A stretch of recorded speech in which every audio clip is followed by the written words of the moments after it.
कहानी की शुरुआत में हम थियो नाम के एक शैतान लड़के को देखते हैं। वो वीडियो गेम का लालच देकर अक्सर अपना होमवर्क दूसरों से करवाया करता। घर में भी सामने से नहीं पाइप पे चढ़कर खिड़की से अपने कमरे में घुसता। एक दिन थियो केला खाते हुए छत पर गया और उसने छिलका अचानक नीचे फेंका। तभी एक पोर्टल खुला और केले का छिलका हवा में गायब हो गया। थियो को जब छिलका नीचे गिरने की आवाज नहीं आई तो उसने पीछे मुड़कर देखा। वो कंफ्यूज हो गया और नीचे जाकर चेक किया कि छिलका तो नहीं है यहाँ पे। अब थियो ने अपना रोलर स्केट नीचे फेंका और फिर दोबारा से वही हुआ, वो भी हवा में गायब हो गया। अब थियो की हैरानी और बढ़ गई। उसने एक पत्थर नीचे फेंका और पत्थर भी गायब हो गया। अब वो अपने बड़े भाई ऑस्कर को इस पोर्टल के बारे में बताने गया। उन दोनों के माँ बाप नहीं थे तो अब वो अपनी दादी के साथ रहते थे। खैर इस वक्त ऑस्कर उससे बहुत नाराज था क्योंकि थियो ने उनकी माँ की लिखी हुई कुछ किताबों के पन्ने फाड़कर पेपर रॉकेट बना दिए थे। थियो ने बताने की कोशिश की कि उसे टाइम पोर्टल मिल चुका है, लेकिन ऑस्कर को लगा कि थियो उसका मजाक उड़ा रहा है। दरअसल उनकी माँ अचानक ही कहीं गायब हो गई थी। जहाँ एक तरफ थियो सोचता था कि वो किसी के साथ भाग गई,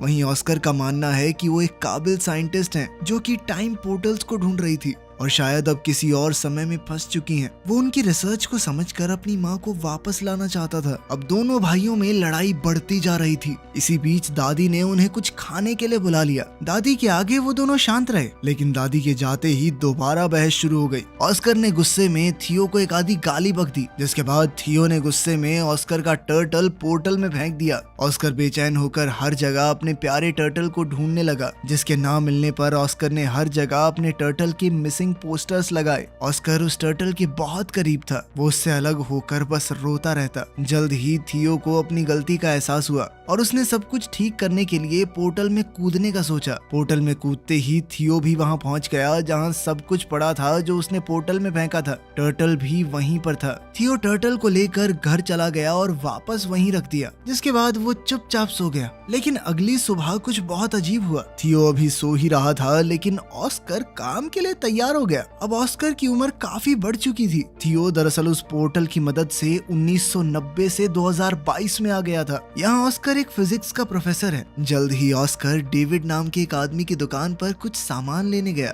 कुछ देर बाद इस दुकानदार की बेटी एलिना भी वहाँ आ गई। डेविड और एलिना काफी समय से अच्छे दोस्त हैं। डेविड बचपन से एलिना को पसंद करता था, बस कभी कह नहीं पाया। एलिना का डाइवोर्स हो चुका था और अब वो 2 बच्चों की माँ थी, लेकिन ऑस्कर के मन में अब भी उसके लिए प्यार था। एलिना ऑस्कर की यूनिवर्सिटी में ही इंग्लिश प्रोफेसर है। घर पर थियो उठा और ऑस्कर को ढूंढने लगा। उसने टर्टल को उठाया और दादी के पास गया। दादी अब काफी बूढ़ी हो चुकी थी और वो थियो को पहचान नहीं पाई। जब ऑस्कर ने थियो को देखा तो वो चौंक कर बेहोश हो गया। जब ऑस्कर को होश आया तो उसने पूछा कि क्या ये सच में तुम ही हो थियो? थियो भी कंफ्यूज हो गया। उसने ऑस्कर से पूछा कि तुम कौन हो और मेरा नाम कैसे जानते हो? ऑस्कर ने बताया कि मैं तेरा बड़ा भाई हूँ, और कौन? अब थियो ये देखकर हैरान रह गया कि तू एक दिन में इतना बड़ा कैसे हो गया बे? थोड़ी बातचीत के बाद उन्हें समझ आया कि थियो किसी तरह 2022 में पहुंच चुका है। उनकी बात उस वक्त के बारे में हुई जब ऑस्कर थियो पर गुस्सा था मॉम के नोट्स फाड़ने के लिए। थियो ने ऑस्कर को अपनी माँ की वो रेड ड्रेस वाली तस्वीर दिखाई। थियो अब परेशान होकर 1992 में वापस जाना चाहता था, क्योंकि उसे डर था कि अगर लेट हो गया तो दादी उस पर चिल्लाएगी। थियो छत पर गया ताकि वो पोर्टल में वापस कूद पाए, लेकिन जैसे ही उसने पत्थर फेंका वो गायब हुआ ही नहीं। ये वाला पोर्टल तो 2022 में बंद हो गया था। थियो परेशान हो गया कि वो पोर्टल बंद कैसे हो सकता है। इस पर ऑस्कर ने उसे समझाया कि टाइम ट्रैवल इतना सीधा नहीं है। जिस रास्ते तुम यहाँ पर आए हो जरूरी नहीं वो पोर्टल वापस भी जाता हो। अब ऑस्कर ने सोचा कि एक नया पोर्टल ढूंढना पड़ेगा ताकि 2022 से 1990 में वापस जाया जा सके। इस बारे में जानकारी इकट्ठा करते हुए ऑस्कर थियो को अपने सीनियर प्रोफेसर के पास ले गया। उसने बताया कि 2022 में साइंस और टेक्नोलॉजी ने काफी तरक्की कर ली है, लेकिन टाइम पोर्टल जैसी कोई चीज नहीं हो सकती। प्रोफेसर की बात सुनकर दोनों भाई वहाँ से वापस आ गए। थियो मॉडर्न दुनिया को देखकर काफी हैरान था। उसने ऑस्कर का फोन देखकर पूछा कि ये क्या है। ऑस्कर ने समझाया कि ये एक फोन है, लेकिन पुराने फोन्स की तरह इसमें नंबर घुमाने नहीं पड़ते, ना ही इसमें कोई तार है। ऑस्कर ने थियो को शांत करवाते हुए कहा कि अभी हमें पोर्टल को ढूंढने पर ध्यान देना चाहिए। तुम्हें 1990 में वापस जाना है कि नहीं? तभी थियो ने ऑस्कर को बताया कि मुझे हाथ से लिखी हुई एक लिस्ट मिली थी माँ के पेपर्स में, जब मैं वो रिसर्च वाले पन्ने फाड़कर रॉकेट बना रहा था।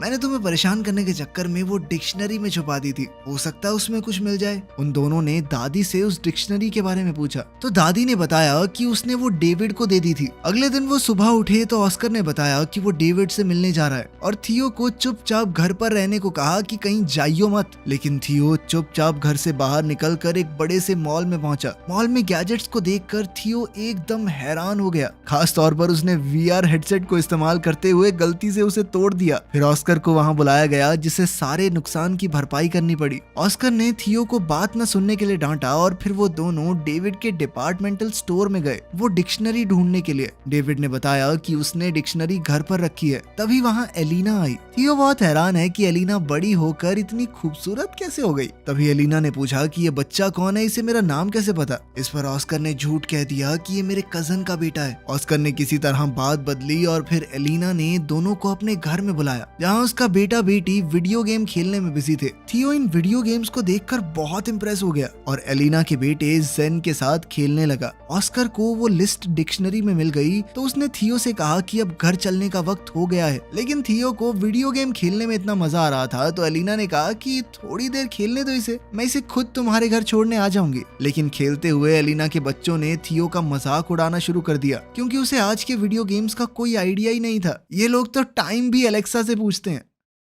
वापस जाकर थियो और ऑस्कर काम पर लग गए। छत पर जाकर ऑस्कर ने बताया कि लिस्ट में अलग अलग पोर्टल्स की जगह बता रखी है। इन दोनों ने बताई हुई जगहों पर चीजें फेंक कर टाइम पोर्टल्स को ढूंढने की कोशिश की लेकिन कुछ नहीं मिला। ऑस्कर को लगा उसने कैलकुलेशंस में कुछ गलती की है और वो दोबारा से कैलकुलेशंस करने लग गया। इस दौरान थियो उससे पूछने लगा कि तुम हमेशा अकेले क्यों रहते हो और कोई दोस्त वगैरह नहीं है तुम्हारा, और खासकर एलिना को अपनी फीलिंग्स क्यों नहीं बताई आज तक। ऑस्कर ने कैलकुलेशंस करते हुए जवाब दिया कि भले ही एलिना का डिवोर्स हो गया है लेकिन मुझे नहीं लगता हमारे बीच में बात बन सकती है। बिना ऑस्कर को बताए थियो ने ऑस्कर के फोन से मैसेज करके डेविड, एलिना और एलिना के बच्चों को घर पर डिनर के लिए बुला लिया। जब ये लोग दरवाजे पर आए तो ऑस्कर सबको देखकर चौंक गया। थियो ने बताया कि मैंने सबको फोन करके बताया और ऑस्कर उसकी शैतानी समझ गया। उनकी इस मुलाकात में ऑस्कर और एलिना एक दूसरे के करीब आ गए और अगले दिन एलिना थियो को शॉपिंग भी करवाने ले गई, उसे नए कपड़े दिलवाने। ट्रायल रूम में थियो हमेशा की तरह फुटबॉल की मजाकिया कमेंट्री कर रहा था। उसकी ये हरकत एलिना को याद आ गई और वो पहचान गई कि ये ऑस्कर का छोटा भाई थियो है। उसने थियो को गले लगाया और पूछा कि इतने साल गायब होने के बाद भी तुम्हारी उम्र क्यों नहीं बढ़ी। थियो ने बताया कि मैं एक टाइम पोर्टल में कूद गया था जिसकी मदद से वो सीधा 1990 से यहाँ पहुंच गया 2022 में। एलिना को विश्वास तो नहीं हो रहा था लेकिन उसके सामने जीता जागता सबूत था। एलिना ने कंफर्म करने के लिए ऑस्कर से पूछा। ऑस्कर ने पत्थर को छत से नीचे फेंका और इस बार पत्थर उछलकर ऊपर आ गया जिससे पता चला कि टाइम पोर्टल वहां है। ऑस्कर ने समझाया कि टाइम पोर्टल 3 तरह के होते हैं। पहली तरह के पोर्टल से सीधा ट्रैवल किया जा सकता है एक समय से दूसरे समय में। दूसरी जगह का पोर्टल पता नहीं आपको कहाँ ले जाकर पटक दे। और तीसरी तरह का पोर्टल बहुत खतरनाक होता है क्योंकि वहां से बाहर नहीं निकला जा सकता। थियो पहली तरह के पोर्टल का इस्तेमाल करके 2022 में पहुंचा है और अब उन्हें सही पोर्टल ढूंढना होगा जिससे थियो को वापस 1990 में भेजा जा सके। अब इन लोगों ने रोजाना रिसर्च करना शुरू कर दिया और एलिना का रोज वहां आना ऑस्कर को अच्छा लगने लगा। वो अकेले में खुशी से नाचने लगा। अब दोनों ने मिलकर सही पोर्टल ढूंढना शुरू किया। एलिना थियो को वापस 1990 में भेजकर कुछ ज्यादा खुश नहीं थी क्योंकि बीते हुए कल को बदलने से शायद उनका फ्यूचर भी बदल जाए। हो सकता है उसके बच्चे कभी पैदा ही ना हो।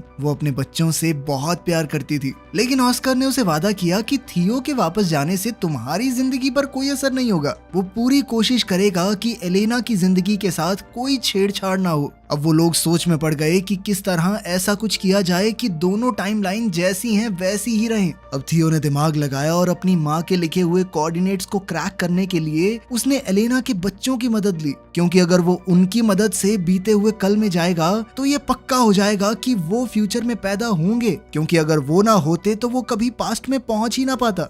अब तीनों ने मैप का इस्तेमाल करके एक बीच का रास्ता ढूंढा जो थियो के हिसाब से एक टाइम पोर्टल है। उसकी मदद से वो 1990 में वापस जा सकता है। एक्साइटेड होकर थियो ने बीच के पानी में छलांग लगा दी और ना चाहते हुए भी ब्रेंडा और नेथन को उसके साथ कूदना पड़ा। किनारे पर पहुंचते ही वो सब हैरान रह गए क्योंकि वो शहर जहां से वो आए थे वहां अब सिर्फ पहाड़ थे जिससे ये पता चला कि अभी वहां पर शहर बसा ही नहीं है। मतलब वो पास्ट में तो पहुंच चुके थे लेकिन बदकिस्मती से 1990 की बजाय ये लोग और भी पीछे 1949 में आ चुके हैं। अब एक अनजान जगह पर फंसे हुए वो तीनों ये समझने की कोशिश कर रहे थे कि आखिर उनके साथ हुआ क्या। दरअसल इन तीनों ने दूसरी तरह के पोर्टल का इस्तेमाल किया था जो उन्हें किसी भी रैंडम समय में पहुंचा देता है। वहीं 2022 में परेशान एलेना ने ऑस्कर को फोन करके बताया कि थियो और दोनों बच्चे गायब हैं। ऑस्कर ने बताया कि शायद उन्हें 1990 वाला पोर्टल मिल गया है और अब ऑस्कर और एलेना को भी उन्हें वापस लाने के लिए वहां जाना होगा। 1949 में इन तीनों के पास ना तो पैसे हैं, यहाँ पर उनका फोन भी काम नहीं कर रहा और तो और अब तीनों बच्चे भूख से भी परेशान थे। तभी ब्रेंडा और नेथन ने दिमाग लगाया कि हम अपने गैजेट्स का इस्तेमाल करके एक mind reading magic show perform कर सकते हैं। नेथन थोड़ा दूरी पर बैठ गया और ब्रेंडा ने अपनी आंखें बंद कर ली। थियो एक बोर्ड पर नाम लिखकर सामने खड़ा हो गया। अब वायरलेस ईयरफोन्स का इस्तेमाल करके नेथन ने नाम पढ़कर ब्रेंडा को बताया और लोगों को लगा कि ये जादू है। लड़की बिना देखे नाम कैसे बता रही है, इसके पास जरूर कोई शक्तियां हैं। ऑडियंस बहुत खुश हुई और सब तालियां बजाने लगे। इससे उनके पास पैसे तो आ गए, लेकिन जल्द ही पुलिस ने ये सब देख लिया। पब्लिक में बिना परमिशन ऐसा कुछ काम करने की मनाही थी। थियो ने जैसे ही पुलिस को आते देखा, उसने अपने साथियों को वहाँ से भागने का इशारा किया और तीनों तुरंत वहाँ से निकल गए। भागते हुए एक अनजान आदमी ने इन तीनों को किडनैप कर लिया और किसी अनजान जगह पर ले गया, जिससे अब इन बच्चों की जान पहले से और भी ज्यादा खतरे में थी। उधर 2022 में थियो और एलेना को 1990 के पोर्टल की एंट्री मिल गई। दोनों ने हाथ पकड़े और पोर्टल में कूद गए। एलेना सच में टाइम ट्रैवल करके ऐसा महसूस कर रही थी मानो सपना देख रही हो। 1990 में थियो के मिसिंग पोस्टर हर जगह लगे हुए थे। 1949 में बच्चों को किडनैप करके वो आदमी एक ऐसी गैंग के पास ले आया जो सरकार के विरुद्ध थी। गैंग के लीडर ने पूछा कि इन बच्चों को यहाँ क्यों ले आए, तो इस आदमी ने बताया कि ये बच्चे गैंग का सीक्रेट कोड जानते हैं। थियो ने कंफ्यूजन में पूछा कि कौन सा सीक्रेट कोड वर्ड। उस आदमी ने बताया कि जो सीटी की आवाज थियो ने पुलिस से भागने के लिए निकाली थी वो इस गैंग का कोड वर्ड है। ये सीटी थियो को उसकी दादी ने सिखाई थी। तभी गैंग की एक जवान औरत वहाँ आई। ये थियो की दादी है। जब वो जवान थी, थियो को पता चला कि उसकी दादी कभी इस गैंग की मेंबर थी। यहीं से उन्होंने वो सीटी बजानी सीखी है और उनसे थियो ने किसी को बताया नहीं कि ये उसकी दादी है, क्योंकि सब उसे पागल समझते। लेकिन वो इस औरत के गले लग गया। ये गैंग गवर्नमेंट के खिलाफ है, लेकिन लोगों की भलाई के लिए काम करती है और उनका इन बच्चों को कोई नुकसान पहुंचाने का इरादा नहीं था। इसीलिए वो तीनों अभी के लिए वहाँ सेफ हैं। दूसरी तरफ 1990 में ऑस्कर और एलेना बच्चों को ऑस्कर के घर में ढूंढ रहे थे, लेकिन वहाँ तो कोई भी नहीं था। अचानक उन्हें किसी की आवाज आई और दोनों कबर्ड में छुप गए। ये छोटा ऑस्कर है जो थियो के खो जाने के दुख में रो रहा है। फ्यूचर से आए ऑस्कर को ये देखकर बहुत दुख हुआ।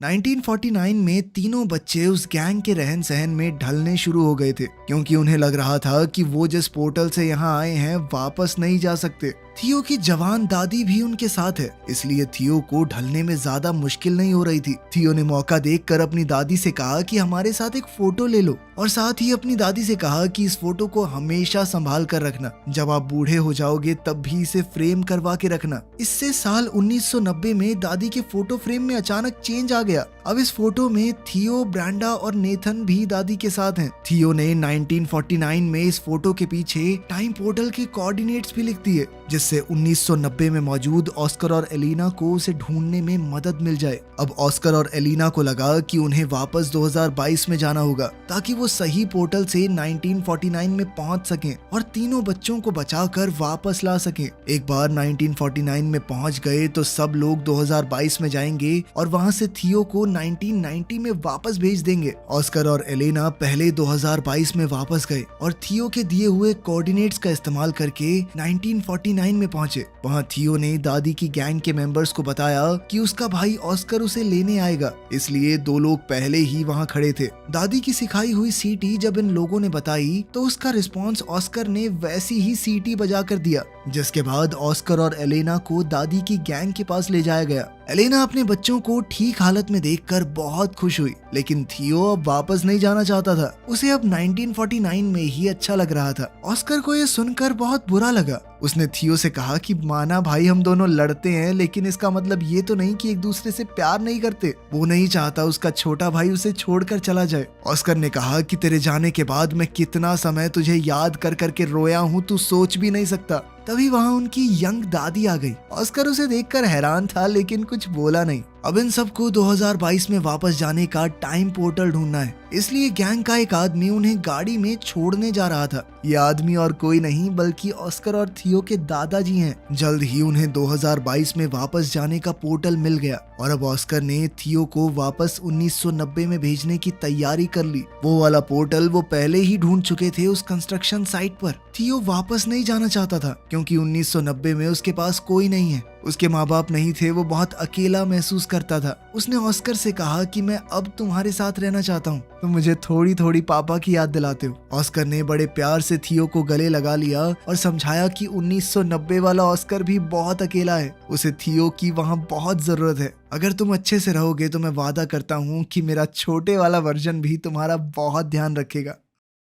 ना चाहते हुए भी थियो 1990 में चला गया, जहां उसके वापस आने से ऑस्कर की खुशी का ठिकाना ही नहीं रहा और उसकी दादी ने भी उसे बहुत प्यार किया। जब थियो से पूछा गया कि वो कहाँ था तो उसने दादी को एक झूठी कहानी सुना दी कि उसे एक गैंग ने किडनैप कर लिया था। थियो के जाने से परेशान और कंफ्यूज्ड अब ऑस्कर भी इस बात पर भरोसा करने लगा कि शायद उनकी माँ सच में उन्हें छोड़कर चली गई है और फ्रस्ट्रेट होकर माँ की किताबों को उसने फेंकना शुरू कर दिया। लेकिन थियो ने वहाँ आकर अपने टाइम ट्रैवल की पूरी कहानी ऑस्कर को बताई। उसने ऑस्कर को 2022 का फोन भी दिखाया। ऑस्कर को उसकी कहानी पर पूरा भरोसा तो नहीं हुआ, लेकिन फोन देखने के बाद वो की बात को झुकला भी नहीं पाया। दोनों भाइयों ने अब कभी भी टाइम पोर्टल का इस्तेमाल ना करने का फैसला किया और वर्तमान समय में खुश रहने का वादा भी। अब 2022 में दोनों भाई एक साथ हैं और जैसे ही घर की घंटी बजी, थियो ने ऑस्कर का मजाक उड़ाते हुए कहा कि तुम्हारी गर्लफ्रेंड एलेना आई होगी। थियो ने ऑस्कर से कहा कि अब तो अपने मन की बात बता दे उसे, डाइवोर्स भी हो गया उसका। थियो ने जानबूझकर ऑस्कर को पहले ये सब नहीं कहा क्योंकि अगर वो ऐसा कर देता तो एलिना के बच्चे कभी पैदा ही ना होते और एलिना की जिंदगी पूरी तरह बदल जाती, जो उसने वादा किया था कि वो नहीं बदलेगा। लेकिन अब बिल्कुल सही वक्त था, बच्चे भी पैदा हो चुके, डाइवोर्स भी हो गया। ऑस्कर ने जैसे ही दरवाजा खोला तो एलेना बाहर ही खड़ी थी और यहाँ से इनकी जिंदगी को एक नया मोड़ मिल सकता है। अब आखिर में सीन बहुत ही पुराने वक्त का दिखाया जाता है। एक पोर्टल खुला और उसमें से एक औरत निकली। ये वक्त बहुत पुराना है और लोगों को साइंस के बारे में कुछ भी नहीं पता। ये औरत कोई और नहीं बल्कि थियो और ऑस्कर की माँ है। दिखाया जाता है कि वो एक साइंटिस्ट है तो वो लोगों को साइंस के बारे में पढ़ाने लगी, जिससे फ्यूचर में बहुत ज्यादा बदलाव आ सकता है। यहीं पर कहानी खत्म होती है। तो आपके हिसाब से क्या थियो को अपने भाई को पहले ही मना लेना चाहिए था कि लड़की से बात कर ले? हो सकता है उसका कभी डाइवोर्स ही ना होता और वो खुशी खुशी रहने लगते। कमेंट्स में जरूर बताना। मिलते हैं अगली वीडियो में।